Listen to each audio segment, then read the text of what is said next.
This was written for the Philosophical Research Society in February 1982. Presiding were Manly P. Hall, President, and founder Dr. John W. Irvin, Vice President. It is one of the many contributors' bulletins entitled The Challenge of Change. Dear friends, confused persons living today have a tendency to blame the present generation for prevailing conditions. Before we settle back and downgrade prevailing policies, we are inclined to forget that there are forces moving in nature beyond human control. We face situations today which never confronted our ancestors, and each of us must sooner or later face the challenge of change. If there had been better thinking 500 years ago, the present emergency could have been postponed for several centuries, but this is now too late. We did not make proper use of our own mental facilities, and for many individuals of today the prevailing emergency comes as a complete surprise. In the Guinness Book of World Records, it is stated that at the time of the birth of Christ the total population of the earth was between 250 million and 300 million. In other words, the number of living persons was approximately equal to those now living in the United States of America. At that time there was certainly no serious overpopulation. The natural resources of the earth were comparatively untouched, and men lived by merely scratching the surface of the planet. While there was probably conflict over territorial domain, there was room for everyone somewhere on the planet. Infant mortality was certainly high, but still there was a moderate increase during the expansion of the Roman Empire. In these times, health problems resulting from lack of sanitation were comparatively few. When refuse accumulated, the tribe simply moved to a new location. The competitive instinct had not expanded, for there was nothing to buy and nothing to spend. The stratification of society was sketchy, the chieftain and his family enjoyed a little prestige, and major decisions were in the hands of the priests or shamans. Ingenuity had not yet begun to complicate the perils of existence.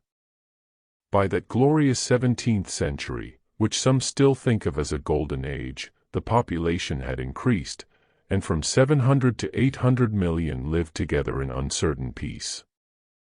Western nations had little or no idea of what was going on in the Eastern Hemisphere, but periodic epidemics of the bubonic plague had resulted in over 35 million deaths. The American continent was populated by Indian tribes who did very little to damage the ecology. The original American colonies were more or less self-supporting, but in due time competition gained a foothold and established a precedent which led inevitably to financial and political corruption. There did not seem to be much to really worry about until the 19th century. In the United States especially, it was assumed that all intelligent persons would live within their means, paying little attention to the wealthy and their foibles. Many stores issued annual catalogs, and customers in smaller communities sent their orders in by mail. In many country families it was customary to make one trip a year to a metropolitan center. Money was seldom discussed because it played so small a part in daily living. Food was ridiculously cheap, clothing inexpensive, and housing abundant. The main point in this is that there was comparatively little to buy.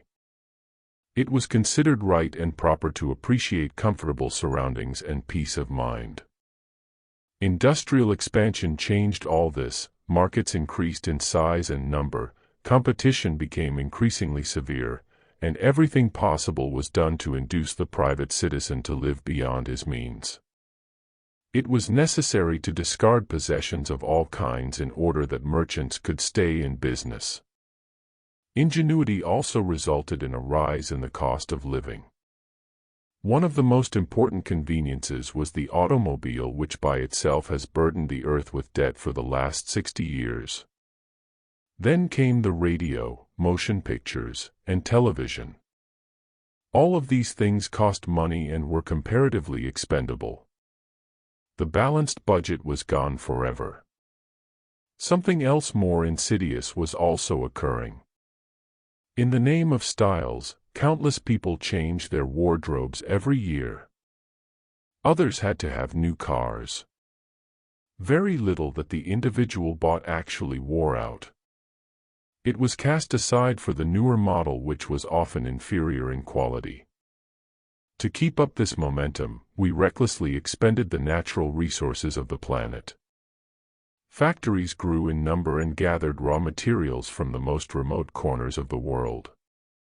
A vast labor force was necessary to satisfy a luxury-prone human society. In the early 1920s, population increased to nearly 2 billion, and now some 60 years later it has passed the 4 billion mark. Most of this 4 billion is profit-impelled and burdened by its appetite for luxury. The common chores hold little interest for those who fully believe that they were born to live for pleasure alone. Every day it gets a little worse. Congestion is menacing health, air pollution goes unchecked, and the cost of living has risen fantastically. Through all of this we have tried to live by old rules that no longer operate. We have failed to meet change. We do not realize that in the closing years of the 20th century we cannot maintain the same attitudes, practice the same policies, and nurse the profit system without tragic consequences. In the near future the population will increase to 6 billion. There are more people, but there is no more planet to take care of them. In order to survive we must return to a more simple and economical way of living.